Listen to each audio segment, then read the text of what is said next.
We're back for another episode of the Barebow Project. This is episode 24. I don't know where the time has gone. And I'm here with my trusty fishing addicted sidekick, John Demmer, JD3, the basic JD3. And we have a couple of guests here. We are missing one, he's not here. I'm waiting for like a text message. My phone goes off. I keep looking at it. So why don't you two introduce yourselves? We talked a little bit. Tell us who you are, where you're from, where you shoot, and what equipment you guys are shooting, because we know you're both you're not both currently barebow shooters, but we'll get to that later on down the road. So they both just started not too long ago shooting barebow either. Correct. Like Hayley, I think this is your first year shooting barebow. Yeah.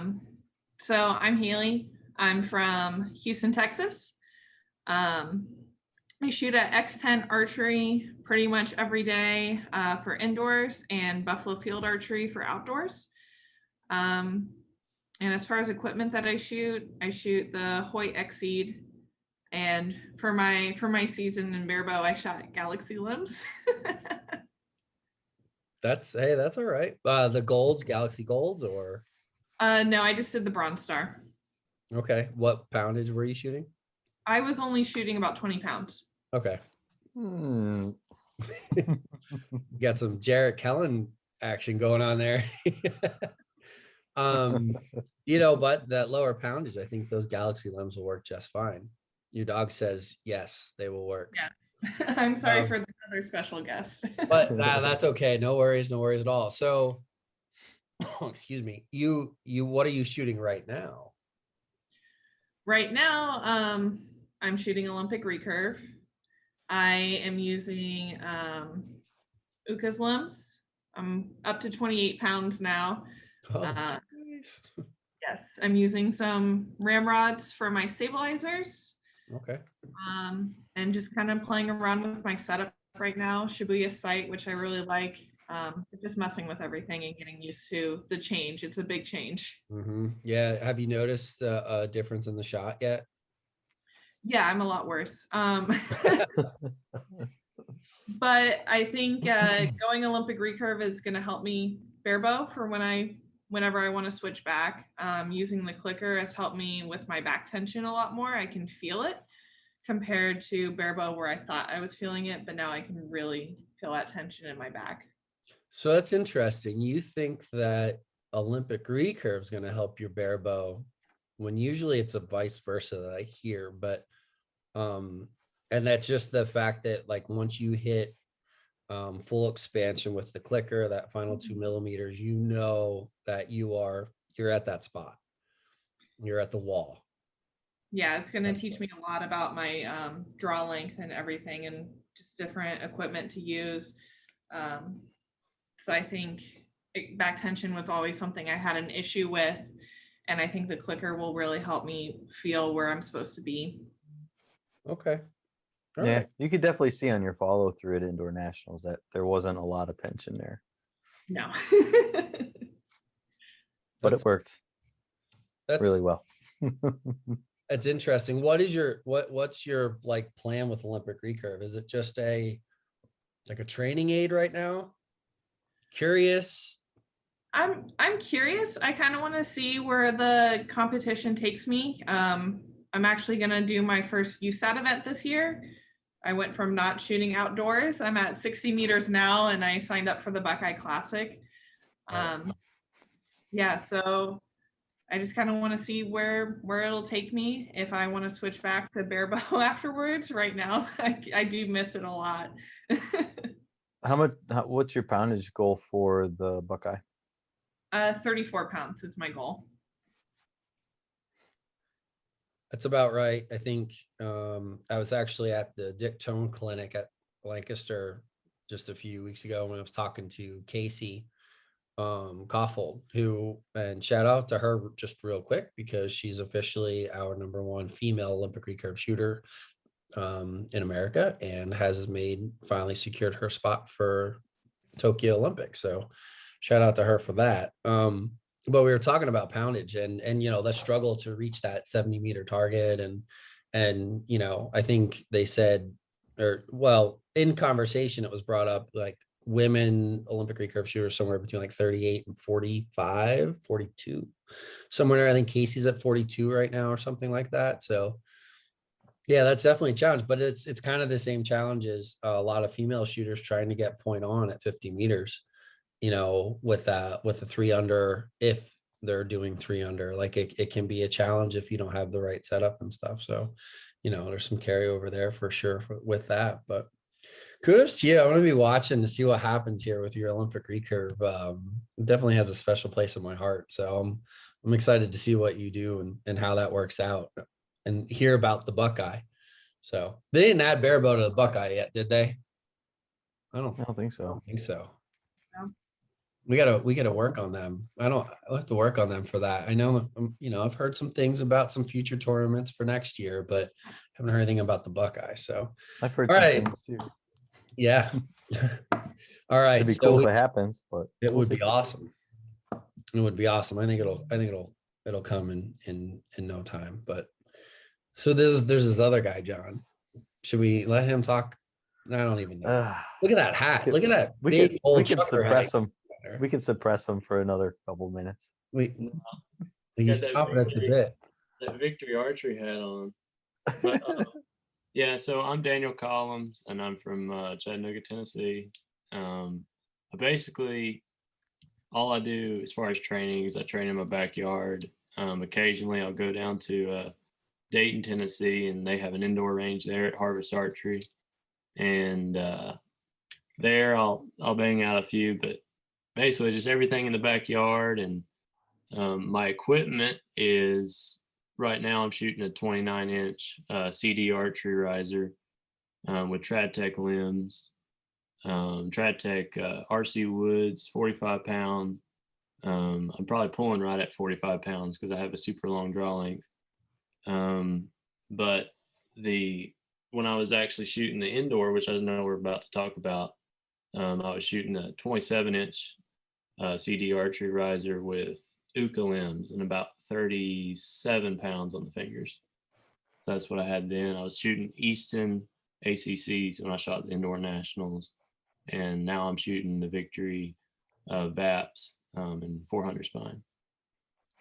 Nice. What are you planning to stick at that 45-pound weight indoor next year? Or are you going to drop that down? I'm not sure yet. I'll try to figure that out when I get there, but it's really comfortable for me right now. I can hold it back for my shots. Normally average like 7 seconds, so I'm back there quite a while, and it has no issue at all. So I don't really see an issue with it as right now, but I don't know. Is the 45 pounds to help with the drop on shooting all this 3D that you're doing right now? Yeah, really set it up. Yeah, that's exactly why. I mean, it was kind of lucky because Cody Greenwood sent me those limbs, and I wouldn't have had anything in that weight poundage, but I like having that extra oomph because on IBO, I'm not dealing with that much of a drop. So it really helps me out. What's your FPS? I'm thinking, I don't actually know. I haven't chronoed it, but it's over 200. I know that. Well over 200. Yeah, what's your draw length? 30? It's over 30. It's about 30 and a half. Yeah. Yep. That's what you should be. You should be well over 210 then. Should be. I'm shooting about 355 grain arrow. Okay. So yeah, a lot of them now. What are you going to shoot? Well, while we're talking about that, and we're talking about indoors, you guys both shot 540. So kudos to you. Awesome job. That's smoking. That's a smoking score for sure. Where did you guys shoot your indoor at? I shot mine in was it Nashville or Atlanta? I can't even remember, but I think that's a coin toss. I don't remember if it was Nashville or Atlanta. Both are about the same distance from my house, so I'm gonna say it was Nashville because I think it was. Okay, Hayley, how about you? I shot up at Texas Archery in spring, not too far from Houston. Yeah, it was a lot of fun. They had a really good setup up there. And for people that aren't very familiar, our USA Indoor Nationals this year was at the state FIDAs at every state FIDA championship. Is this a location that both of you go to frequently? Like, do they host it every year? Like we have the option to shoot Lancaster, or John and I went down to Virginia. They host nationals every single year. Did you have to go? Is there someplace you would ordinarily go otherwise, or is this the same place you would have gone anyways? It wasn't the same place for me. Usually I think Texas A&M will hold indoor state, or Cinnamon Creek in Dallas does NFAA, but for USA they kind of split it up all around. But Texas Archery has been holding a lot of the larger events lately. They have a really good space for it. All right. What about you, Daniel? I have no idea. there's like, you just show up and shoot. You just show up. I do my thing and I go home. Yeah, pretty much. For all the USA Archery indoor stuff, I mean, I just figure out when and where, and then I show up. But all I focus on right now is 3D. So it's kind of. Are you gonna shoot any field? Yeah, I'll shoot the 50 meters in Richmond. No. I mean like a field hunter, like a field course. No, probably not. I think maybe in Washington they have one later in the year. I might go. But there's none around here, none local. All we have is 3D, ASA's local, and nothing else really. I have to travel everywhere to shoot something. But I was shooting at a place in Knoxville this past weekend. It was just like a fun shoot, nothing score wise. And they had some field targets that I was shooting out at like 60 yards, and it was pretty fun. I like shooting long distance at a little dot, but yeah, no, I've never shot it in a tournament or anything. Brian just messaged me, so I don't know if you guys saw that, but I'm gonna try to get him in. It looks like he's just he's getting with us here momentarily. So I did hear what you were saying, Daniel, and I guess I know the 3D game, and I did listen to your episode with Matt. It was a good episode with the push. And I know 3D is your game. That's like seems to be your passion, especially at least right now at the moment. I did hear you say though you want to come to the classic, and the classic is on. So is that correct? You're definitely coming. You're gonna come give Demmer a run for his money, because I don't even know if I'm shooting it. And frankly, I'm not into competing right now anyway. You whoop my butt in indoor, so I ain't worried about classic. I'll tell you that. You're gonna come give the old man a run for his money, or what? I think Maggie whooped your butt indoors too. She did. That's every coach's goal, is for you to coach a kid up so that they can beat you. So, I mean, what is there left to accomplish? It sucks when she's 12 and she's doing it. 12. She was whooping your butt 3 years ago. Oh, get out of here. You're smoking some funny stuff. That's what you're doing. Let me see if I can get Brian in here real quick. Old man. Problem is, I am an old man. I am old. Thanks. I am an old man. You're old too, so I don't want to hear it.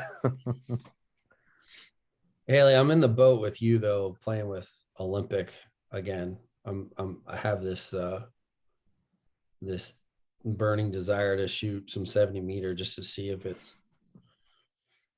fun again. It's kind of fun. See if it's gonna help your barebow game at all. No, I'm not really worried about that. Why did he? Oh, there it is. I'm not really worried about my barebow game. You know what? My biggest struggle with barebow has been the last year was switching. Oh my God, people are gonna freak out over this. Is switching full, like as close to NTS as I could. I did it on purpose because I wanted to see if it would work. Talk about a struggle. I mean, I talked to John and Grayson about it pretty much the entire way. And there's moments where it feels great. And then there's moments where you feel like you are on like planet, whatever. And it just is so uncomfortable. And let me see if this gets Brian in here. That's definitely been a struggle for me. I don't know about you guys. I don't know if you follow NTS or you just get the full draw and do what you do and it works, but man, it's crazy. All right. Well, Brian saw that text, so hopefully he gets it figured out. Let's move into the kind of the next segment here or whatever. And I know, Daniel, you talked about it a little bit, like about your preparation.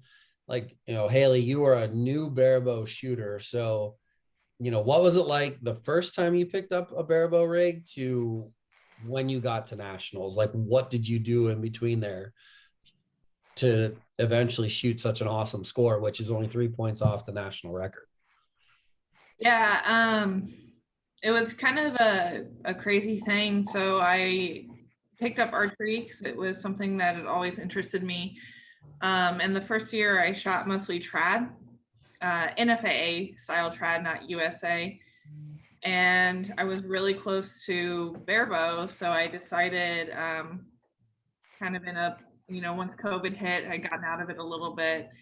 And once I got back into it, I was shooting around 250 and I had just moved. So I just started going to X10 archery, and definitely the support from the people there and working a lot on my confidence when I shoot. Because as I said before, I don't always have the best alignment so far. Being so new, it's something that I'm working on, but I was really consistent and I would shoot about 200 to 300 arrows a day. That's an important, for those that are listening, I would say that is an important detail to mention. 200 to 300 a day. Yeah, I even have a bail at home where I'll shoot in my apartment. So I'll get up before work and try to get 100 arrows in, and just blink bail in my apartment. That is such dedication. I'm so That's dedication, Holmes.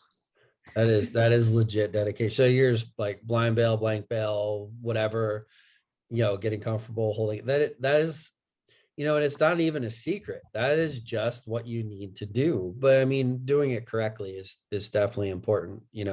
I'm sure down at X10 you're getting some good help down there. So it's not, you're not just picking up a bow and figuring it out. You have some guidance, but yeah, that's crucial. You weren't taking any days off or 2 or 3 or? If I felt tired, but shooting low poundage really helped get my shots in and also helped kind of focus on my form too. So it's something I enjoyed shooting low poundage at first, especially now moving up. It's been a real challenge. All right. And I still shot traditional for NFAA. So part of the reason I was shooting such a low poundage is so I could hit spot on.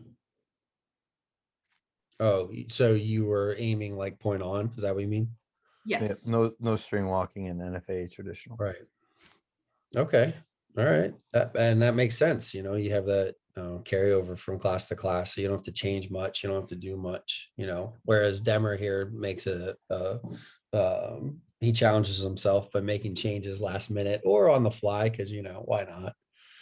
And that's what he does. There was a simpler time when you shot IBO traditional and NFAA traditional because you needed that high anchor point, but now you shoot like 50 meters and stuff. That high anchor doesn't work anymore. Right. Daniel, what about yourself? I know you said you just shoot in your backyard, but like volume of arrows, working with a coach or blind bail or like, what were you doing to prepare? I think like in January, late December, early January, I was shooting probably 100 arrows a day. No really coaching, just running my shot. I would go to Dayton a lot then because I wasn't working that much, and just shoot that NFAA face target, just a bunch until I wore out the white, and then I'd be satisfied and I'd go home. But there's not, I don't know. When I got done with hunting season last year, I felt like I hadn't picked up my bow in 2 months and it felt awful. I couldn't get to my anchor. Everything felt weird. So it took a while to get back into the flow of things. But yeah, I was shooting quite a bit. Not really preparing for the nationals, just trying to get my shot back going into this 2021 season. And the nationals came up, so I went and shot it. All right. That'll work. So both of you, what does your outdoor season look like? Obviously, Hayley, you're shooting Olympics. So are you going to go to Target Nationals? I don't think I think my only outdoor event is gonna be Buckeye, since it's further away. I'm still stuck at 60 meters right now. But hopefully by July I'll get up to 70 and then I can really work on tuning my bow. Good. Well, hey, you got another month to go there. You can probably make it. You never know. Just go. Just go. Just do it. Daniel, I'm sure we'll see you at Target Nationals. What about other things? Any other IBO, ASA? What's the plan? I'm doing all the ASAs besides Metropolis. I'm going to Colorado that weekend. And then July, I'm doing all the IBOs as well. So pretty much I looked at my schedule and it's like 3 weeks off from here to August. And then every weekend's a tournament. So I'm pretty excited. Yeah, absolutely. That's some serious stuff. Are you going to S3DA Nationals? No, I'm graduated. You graduate last year? Yeah. Okay. For some reason, I thought you were still a senior, but you did say you were working full time. I don't know. With COVID, things are weird. Yeah. Yeah. So no plans to go to college or anything like that? No, I don't think I'm going to college. I'm gonna try my hand at business and real estate, see how it goes. Hey man, whatever. Start your own business. What do you do, Hayley? I'm a zookeeper. Really? Yes. Very cool. And where's that at? If you don't mind us asking. Oh, I work at the Houston Zoo. I work in the Natural Encounters Department. So I work with meerkats, otters, some sloths, some small primates, all kinds of things. That is really cool. That is very cool, actually. I work with John Demers, and they can be a little bit a pain in the butt. That's all I have to say about that. No, that's good, Daniel. Looking forward to seeing you at Target Nationals. Hayley, I hope you can make it. That would be fun. Just to see how you can do. I mean, I guess last year was a little weird because there was kind of some low numbers, and the weather was crazy and COVID and all that. Looking forward to this year being a little bit more normal. Yeah, we got a good turnout so far for who signed up for Target Nationals. Yeah, I have not signed up yet. I have surgery coming. Not that it matters. I'm just going for fun of it. But reconstructive surgery. Well, yeah, no, I wish. Yeah, to get my hair back. Get hair implants on my head. Do whatever LeBron did like 4 years ago. That worked pretty good. I don't even know what you're talking about, actually. Yeah. LeBron. We only talk about LeBron. Please tell me you're not do you follow basketball, Daniel? No, I do not. All right, lucky. Hayley, do you follow basketball? No, not really. All right, good. It's a long running joke because Grayson thinks LeBron is the GOAT. No, well, maybe he doesn't, but we talk about it pretty often. It's an ongoing. It's a running joke about LeBron and Michael Jordan being the GOAT, but no, that's good stuff. We want to know though, like, do you have specific long-term future goals for archery? Like, do you have something that either is really in the back of your brain all the time, or just like a fringe goal that you like, I kind of want to do this, but I don't? Like, where are you at mentally with that? Both of you, what's your goals? I want to take it as far as I can take it. Let's see how good I can get, put in the hours, put in the work. USAT would be something that I would really like in the next few years, but I got to put in a lot more time for that.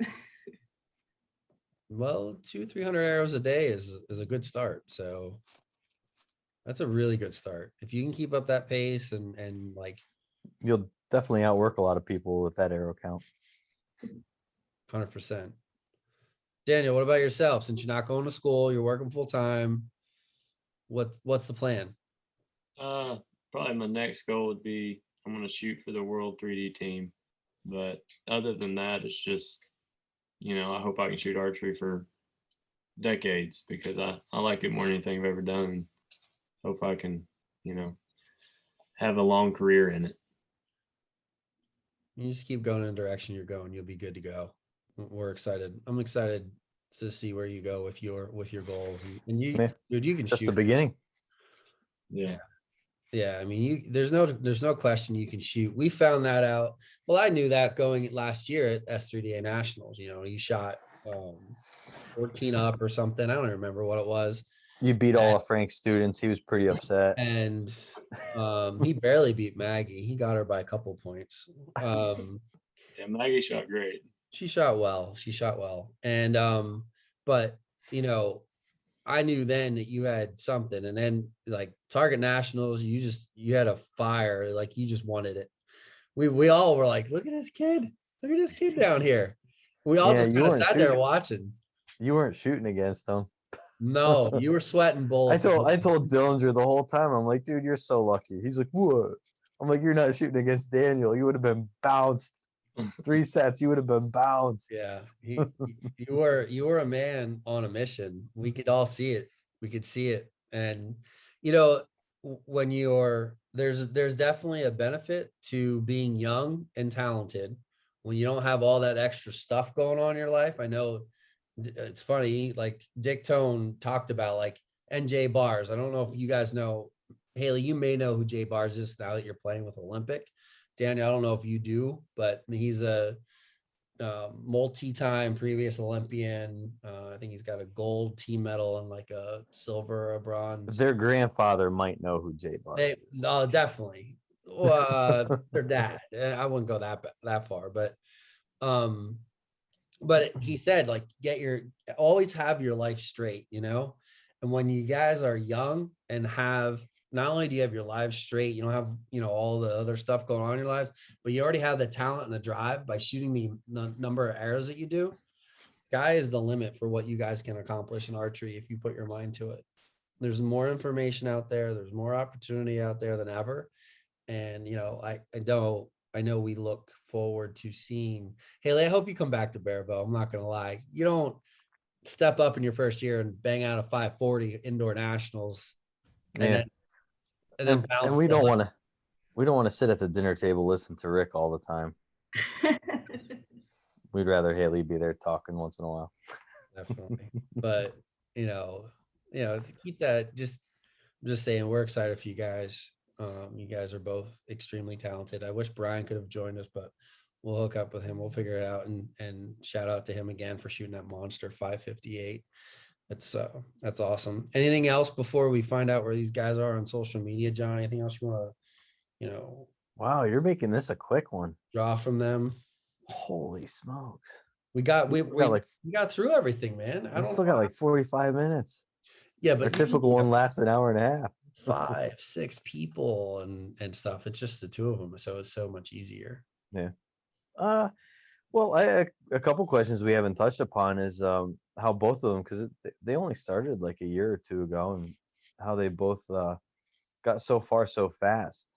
It's not super common that happens. There's a lot of people that struggle for many, many years that never even come close to the levels that they've achieved this last year. So, I mean, besides, I know a lot of it is work, and people don't understand or appreciate how much time and effort is spent. Like Hayley was saying, she shoots 200-300 arrows a day sometimes, and Daniel is saying he shoots at least 100. That's a lot of work compared to the average shooter. I've seen a lot of people that shoot 20-30 arrows every other day and wondering why they're not making progress for years.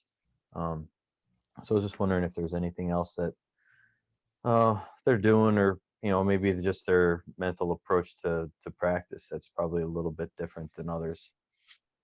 Yeah. Daniel, go ahead. Yeah. For me, when I first started, I just had perfect storm of the right people come in, like my coach Jim Laird, got me hooked up in the whole competition scene, taught me a bunch about how to shoot a barebow.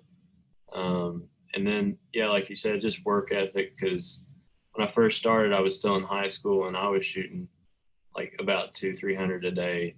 I started with the Samick Sage, and then met Jim, and he got me when Spicarelli club riser, and just work ethic and the right people at the right time, and just striving for that perfect shot.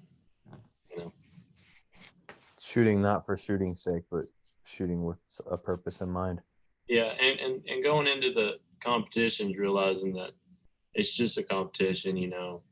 If you lose, you lose. If you win, you win. Just shoot like you do in the backyard, and whoever you're shooting with, and it doesn't matter. Just run your shot, stay strong through it all. Don't let the pressure get to you. Excellent. Hayley, how about you? I was really lucky too with the archery community that I was surrounded with when I first started. I was at Saddle River Range, and my first bow was actually just a free, like 1979 Martin recurve bow that I was shooting trad with, that someone gave me, and that really encouraged me to keep going until I could save up and get the bow that I kind of wanted, and knew that I had fallen in love with the sport as well. And then going to X10 archery and being surrounded with that community, they gave me a lot of books like Golf is a Game of Confidence. That really helped with my mental game, and just knowing that I have to trust my shot when I shoot during competition is something that's a lot more relaxing than focusing on the mechanics.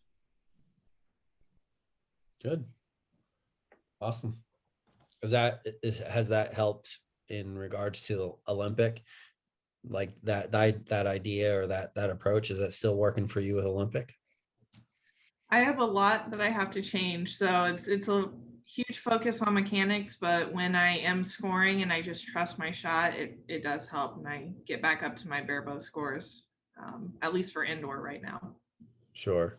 Timing and rhythm play a huge role in Olympic recurve and in barebow as well, but yeah, Olympic recurve. Well, it's like, yeah, moving up, you got a lot of weight to move up, so it's really gonna throw a wrench in things for a while until you can get that feeling down. Yeah, it's gonna take a little while.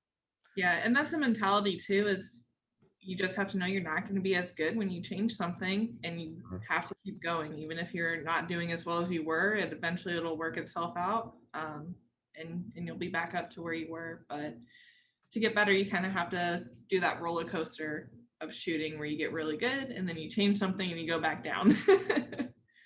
Yeah, that definitely does happen. Especially when it's a major change, like a completely new discipline.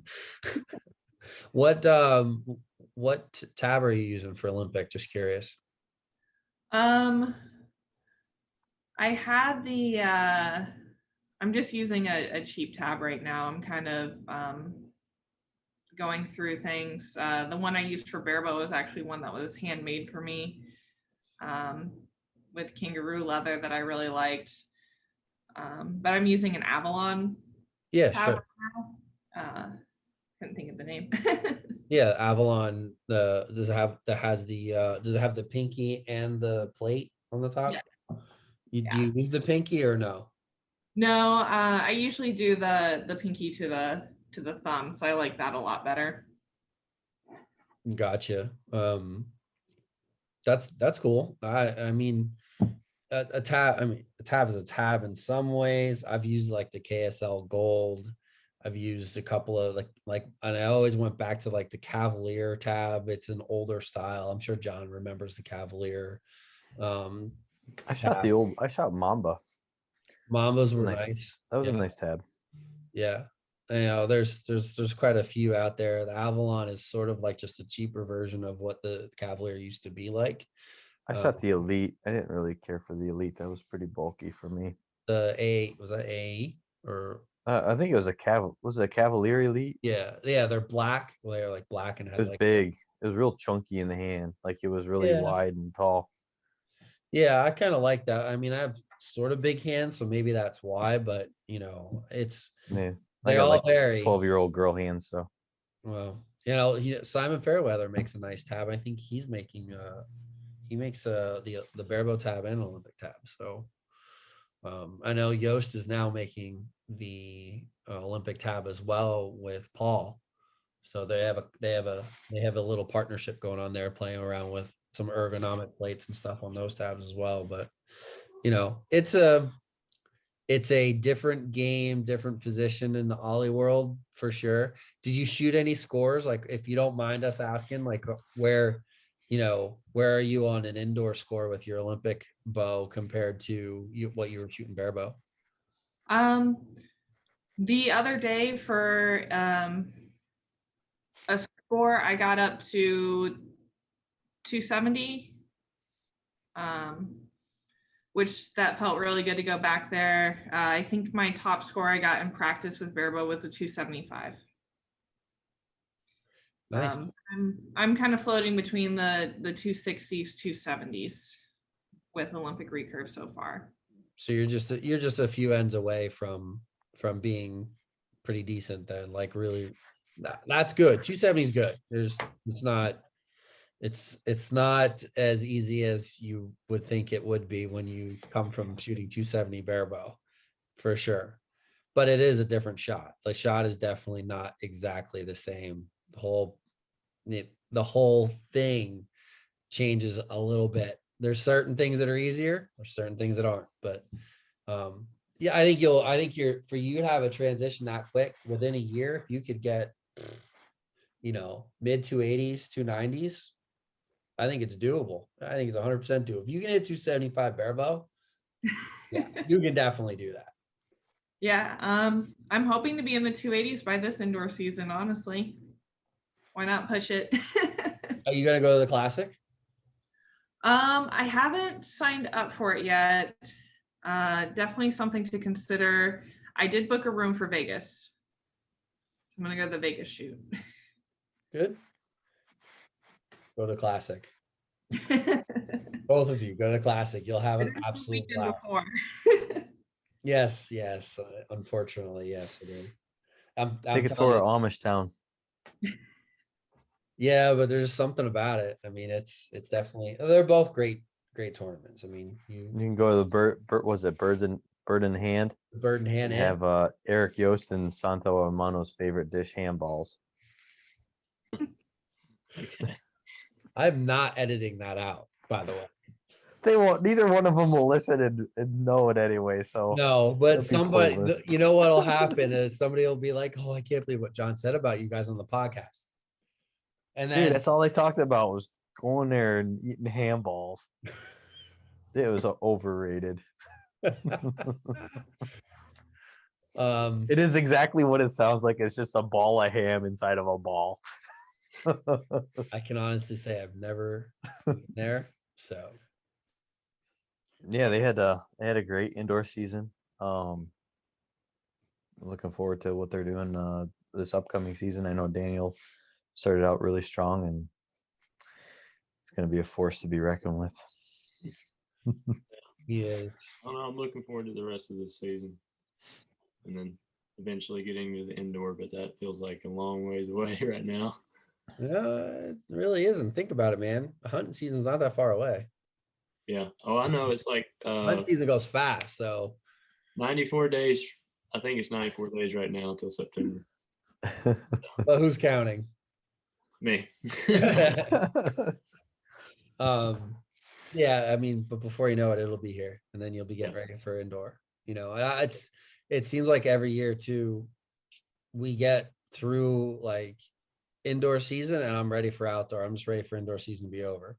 And then you get into outdoor season, and then before you know it, it's August, and you're like, all right, I'm ready for indoor season. Let's go. Yeah. Well, next week I'll be looking forward to indoor season because it's going to be hot. We got our hot and humid weather coming finally. Well, we had it last week, but this week it's going to turn up another notch. Yeah. The last couple of weeks here in Pennsylvania have been like miserable. Yeah, it's weird. You know, don't even know. put 90 some in one day, and then 3 days later it's a high of 45. Welcome to PA. Welcome to the Northeast. All right, guys. Well, thank you all for joining. I appreciate it. Congratulations, and Daniel, I don't know if I mentioned this, but congratulations on breaking that junior record with indoor sport. Job well done. Hayley, I still wish you would have stuck with Barebow, because I think you got Claire right in your sights. You're right there, 3 points away, and throws a curveball and goes to Ollie, but it's all good. Yeah, not too far off of the indoor world record either for Hayley, I think. Yeah, Yeah, 543 is what Claire has. Yeah. Yeah. 3 points in your first year. Killing me. Such a quitter. I'll be back probably. I'll be back for a Barebow. I just got to see where Olympic recurve will take me first. Yeah, I mean, USAT, being able to pursue USAT and a world team and maybe even Olympics in 4 years is something that, it's a long road. Like it's a long road to get there. But I mean, if you're willing to shoot 200-300 arrows a day to shoot Barebow, I mean, Is there any chance that you could talk Daniel into taking up Olympic recurve? No way whatsoever. I would go to compound before I went to Olympic recurve. Yeah, I would do. Really? Yeah. I also shoot compound. Nice. I think so. A weird thing. I think we all shoot compound. Every one of us here that shoots compound. Yeah, I shoot compound in the winter. Frank dabbles with it. I know Daniel. Do you still hunt with one once in a while or no? No, right now nothing but recurve. Yeah, but you used to shoot compound. No, I had one back when I was little, but I didn't shoot. Oh, okay. I basically started with recurve. Okay. Yeah. Okay. Yeah. So 3 of us shoot compound. Yeah. Sorry to ruin the train. Way to go. Well, if Brian was here, it would have been 4 out of 5. Brian can shoot compound real well too. He's a shooter across the board. Doesn't matter what. I don't know if he's ever played with Olympic recurve before though. It's easy. I mean, I know, John, you can pick up a compound and after a couple of arrows, like you're right back to where you were when you did shoot. Well, I don't know if you ever really shot compound all the time, but not all the time, but with your guys in your area specifically, like you're right there. It's a back tension thing. I think in a lot of ways, it's just having that. It's just a precision sport. They're all the same. Yeah. Do the same stupid thing over and over again. You're gonna get the same results. Yeah, it's a definition. Good or bad. Yeah. Yeah, for sure. Hayley, do you like compound? Do you shoot like open compound, or do you just shoot random like bow hunter setup? I just have a random bow hunter setup. I mostly got it for bow hunting because when COVID hit and all the competitions were canceled, I was like, well, now what do I do with archery? Go hog hunting. Kind of interesting. Did you ever take it out hunting? I did. I did not do well. So Okay. Well, Daniel, Public Land Dan over here is a stone cold killer. He's the one that's out there killing, goes out by himself at like 18 years old, just goes to public land and kills stuff. Hunts grizzly bears by himself. I wish I could hunt grizzly bears. But that's a once in a lifetime hunt in Alaska or something. Yeah. All right. Well, Brian's texting me here. I'm gonna get with him. I'm gonna call him real quick and see if we can just get him on. I'm not gonna hold you guys up if I can add him in or do a separate episode with him. But thank you guys so much for joining us. This is the first podcast episode we've done in a while, in this format. So appreciate you guys. Long time. Yeah. A lot. Hayley, if you don't give that dog some attention, I don't know if it's a boy or a girl, but they're about ready to. We're gonna have to turn her in for it's time for bed. The animals. I've been sitting here petting her. She just wants more attention. But good luck with your outdoor season. Hopefully we see both of you guys in Virginia and Richmond, but if not, Daniel, we're looking forward to hanging out with you, man. And Yeah. good luck with everything. Okay. Thank you. Anything, you know where to find us. All right. So we're back, sort of a part 2 of this episode. We're here with Mr. Brian Way from, where are you at now? You just moved. I'm in Cody, Wyoming. Quite the Literally state just of moved you. across the country. That's a very interesting Yes, sir. accent for someone from Wyoming. You know, I haven't found a whole lot of archers around here. I've been driving around looking for an archery range, and there is no indoor archery range within 100 miles of here. So I reckon I'm probably gonna have to find a haystack or something to shoot into this winter. I hear it gets quite cold and windy here, you know. Yeah, I got got a buddy- a wrench into our first topic. My buddy Where are you Cody from lives and out where in do you Wyoming. shoot? Well, I'm in Wyoming and I don't have anywhere to shoot. And that's it. My buddy that lives out in Wyoming, Cody, he has problems trying to find places to shoot too. It's a lot of wide Sure open thing. space. They do have they have a outdoor archery range out here out to like 80 or 90 yards, you know, but I drops below 30 degrees. I don't know you'll find me out there flinging arrows anymore, you know. Well, it used to be pretty cold up in originally Wisconsin, from, wasn't it? Yeah, but I never had to shoot outside. That's why I did archery. I could stay inside. I sucked too bad at ice fishing to to take that up. So archery it was. But back home in Wisconsin, there I shot at the Stoughton Conservation Club just south of Madison, and really great club. A lot of members. Really a very thriving club, and I was the only recurve barebow shooter until I drugged my brother down the hole, you know, and he started doing it as well. But it was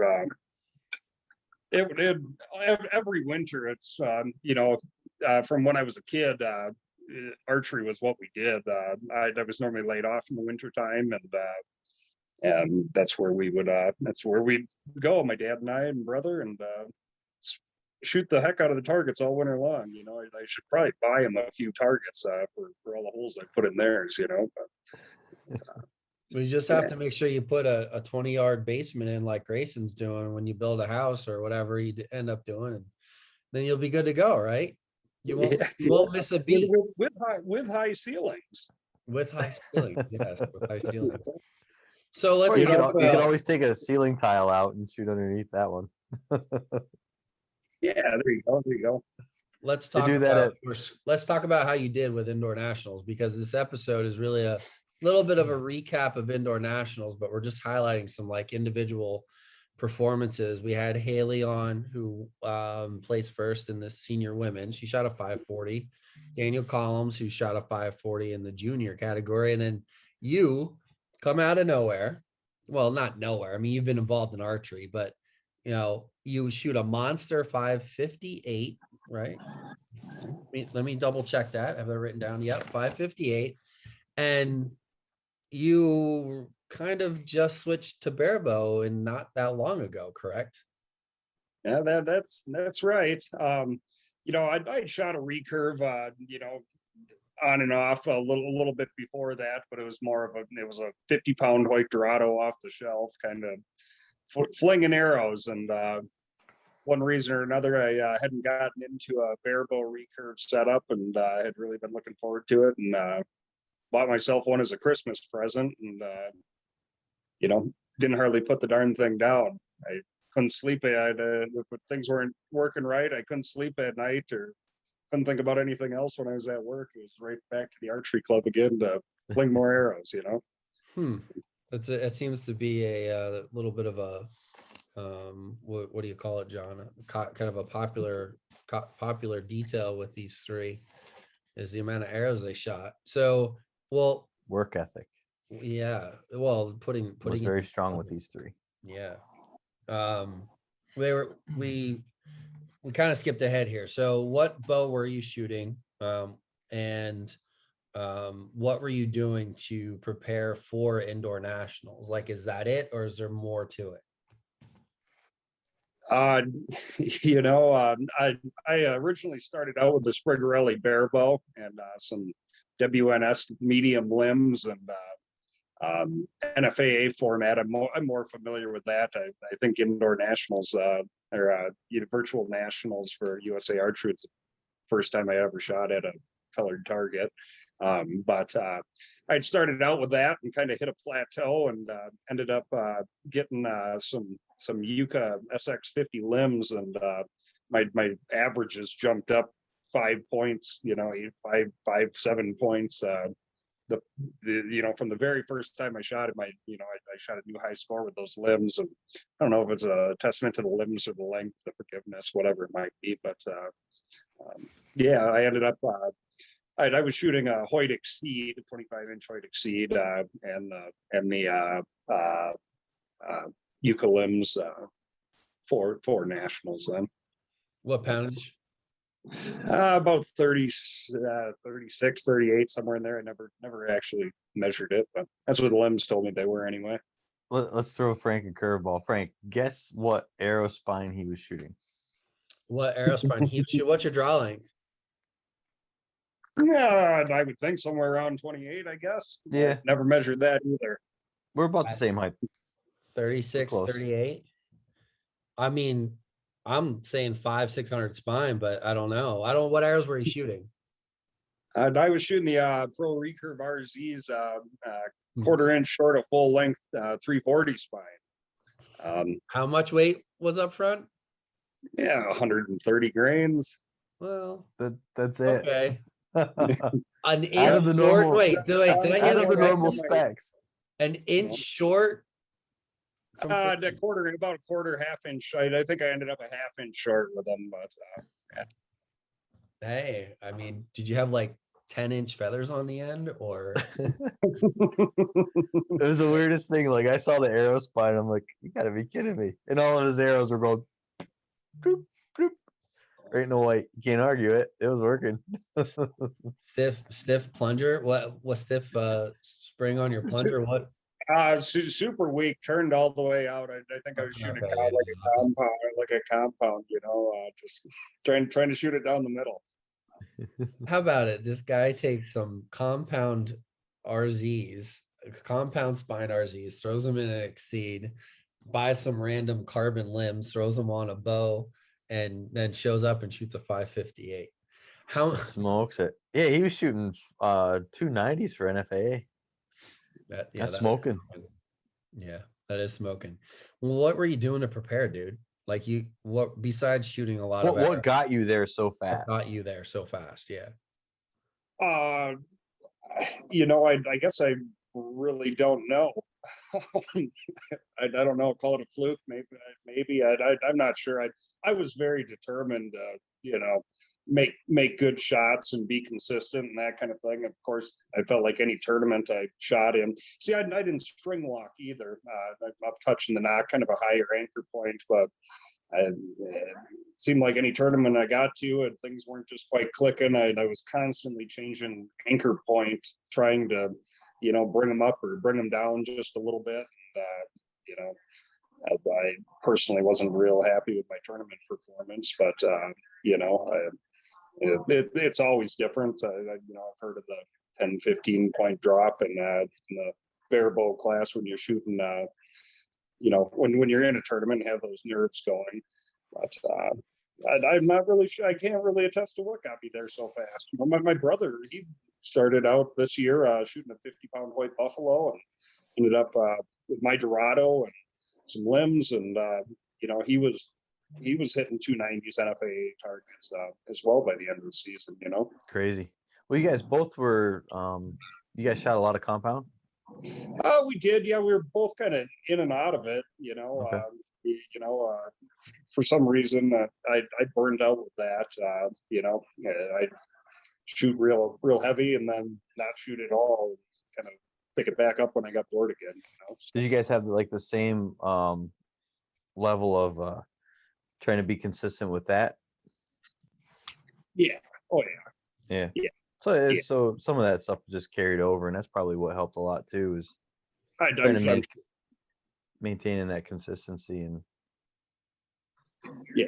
Yeah. But I'm curious though, and we didn't talk about this with Hayley and Daniel, but I'm curious though, coming from compound and shooting with such a short amount of time, what was your shot? What's your shot process like? Like what's going on? Are you mantra? Are you a triggered or non-triggered shot? Are you just holding that thing there and what are you doing? It's I don't know if there is much of a process. It was kind of draw back and find an anchor point that put them somewhere near the bullseye, and then focus on the bullseye. I could not stand to aim off of the bullseye. Just drive me nuts if I even if I did the lollipop deal, I had to have it on the X. And, shooting on archery leagues with other guys, that kind of thing, shooting at compounds, it was really kind of an eye opener to go back and borrow their bow or shoot their bow and have a scope there again and remember just how small you have to aim in order to put it in the X. It's good. I mean, were you a back tension shooter when you shot compound? Yep. Yes. Yeah. Yeah, I can see where that would come through, but I mean that's impressive though. I can't tell you, to show up, shoot a 558, new equipment essentially too. Quick. What kind of any weight on that bow? What kind of rest? What kind of plunger were you using? I was using the biter plunger. It was the Sprigarelli, I believe ZT Rust, whatever had come with the Sprigarelli Barebow package.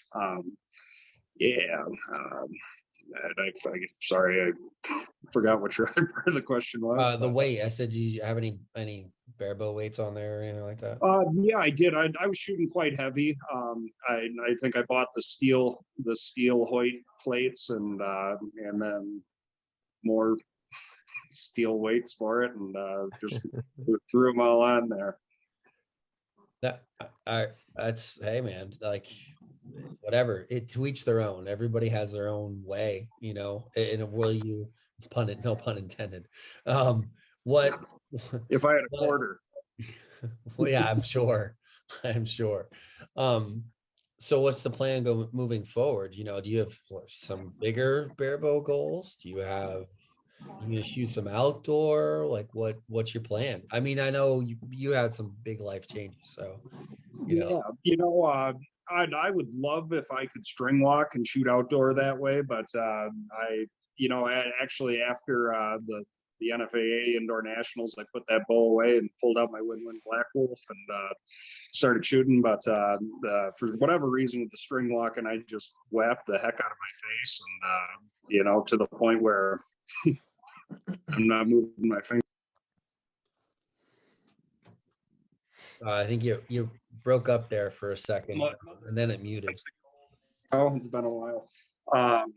I guess I'm just back having fun shooting 3D shoots where I can find them, and shooting. You call it instinctively. Looking at my spot rather than my arrow now, and just having fun with that again. It seems like the pressure's off, that kind of thing. I would like to do outdoor target nationals. I hope maybe I could build an arrow to to make it to 50 yards. Use those 250 or 450 spider, whatever. Just use those. And I'll probably show up with the same arrows and drop my anchor point with 5-inch fletchings on them and have everyone look at me like, yeah, there you go. I look like one of you Olympic guys anchoring down. You won't hit your face down here. Right. Sure. Right. No, you'll be all right. You can just anchor right down the middle of your chin, right to your nose. No, like we were busted on Matt Zernzak. We were talking about what setups and stuff, and I think I told him, whatever you do, set your arrow up so you aim 20 feet above the target. John, I don't remember what you said. You said something funny. You're like, oh no, I know what you said. Go listen to one of your 1,000 podcasts that we talk about how to set up a 50 meter. A 50 meter. Like we literally did a podcast about 50 meter shooting. I'm pretty sure we did. I'm like, sure you did. But And we are just telling them that, don't worry about it, man. Just go heavy, 5-inch feathers, do whatever you got to do. Brian, you put 300 grains in that point, and that wind will not move that arrow around at all. There you go. There you go. Not only will you have the Olympic anchor, but you'll be like aiming like this, trying to get it there. Back when I had that super high anchor, I could get point on about 45 meters, and that would get me on the target at 50, but you'd have to do that thing where you aim off of the center, so you'd be like top of the target type deal. Sure thing. It doesn't seem to affect me as much, at farther range or something for some reason. I played around with it a little bit here. Shooting the black wolf. I think I have a point on distance of about 40 yards with that. I've been, aiming at spots in the trees or whatever to, stretch it out, having fun flinging arrows. That doesn't seem to bother me. But I tell you what, if my arrow wasn't, in the middle, I was haywire. I'd rather change my anchor point than hold my arrow at the bottom of the bullseye. Yeah. Have you actually shot at 122 centimeter face at 50 meters yet? No, I haven't. I bought one of those archery 365 targets, and it's not 120, not 120 centimeters, but it's quite large. So I've got something a little bigger to shoot at, but I'd really like to shoot at one of those big faces and see what happens. John, do you think it's easier to aim at the 122 compared to a 40 centimeter? No, I think the 40 is easier. Really? Yeah, my arrow looks a lot smaller. Well, it all depends. Like a lot of my arrows are set up that I can aim on the 40 pretty easy. Like my RZs will be like, they'll set up, and if I look at them, because I do what Brian doesn't like to do, I lollipop a little bit. Hashtag Matt Zernsack, hashtag lollipop. But my RZs will line up 8-ring to 8-ring. So it kind of like, it puts two circles together really nice. When I shot the nanos for indoors, it'd be like 10-ring, maybe 9.5 ring. So it lined up pretty good. And my 23s lined up pretty good because it was like 6-ring or 7-ring to 7-ring. It lined up really good. But outdoors, it's like the arrow looks so much smaller on that target. So if you like aiming with a really fine pin, which I was never a huge fan of, I always made a fat pin so I could put a circle inside a circle.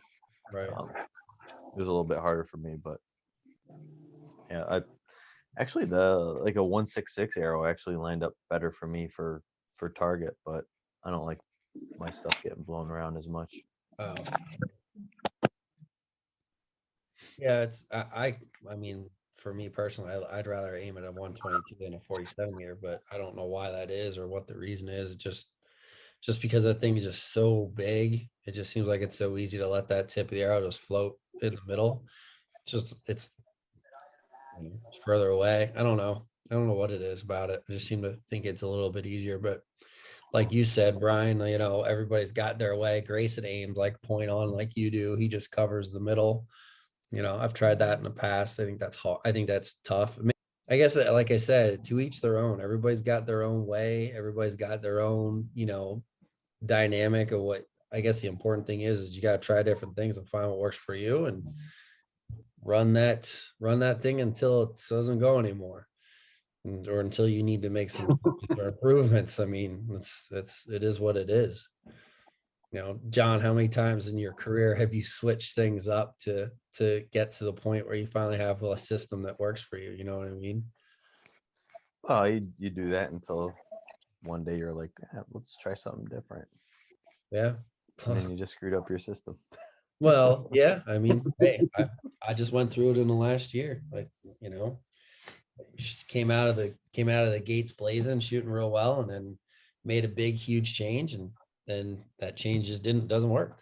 Doesn't work for me, I should say. It might work for somebody else. I still have yet to see it, but had to give it a full crack, and yeah, it's tough. If you don't, Well, we told Mr. NTS that it wasn't gonna work. But... Oh, you guys 100%.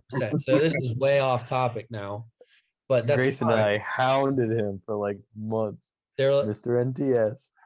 when I took my level 4 and I told these guys I was taking my level 4, I told them like I'm gonna give it a full commitment, like any change. Like if you're not gonna fully commit to it and give it a legitimate go, there's no point in doing it.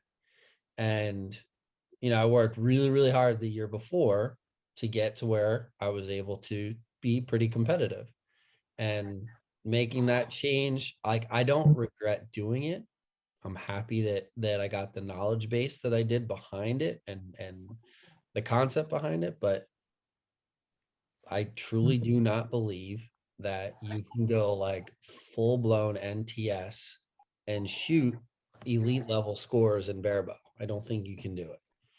You know, John and Grayson they both have very similar form. And when you look at the people who are shooting consistent 550, Even Brian's got this very similar form that we have.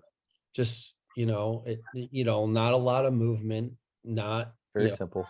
very simple, and it wasn't until indoor nationals this year, like I was like, man, it was shortly thereafter, and I had made a video and I sent it to John. I was like, tell me what you think. I was like, because this is what I watched you do for the weekend, and I've been watching you do this for years. I don't know what the frick took me so long to figure this out.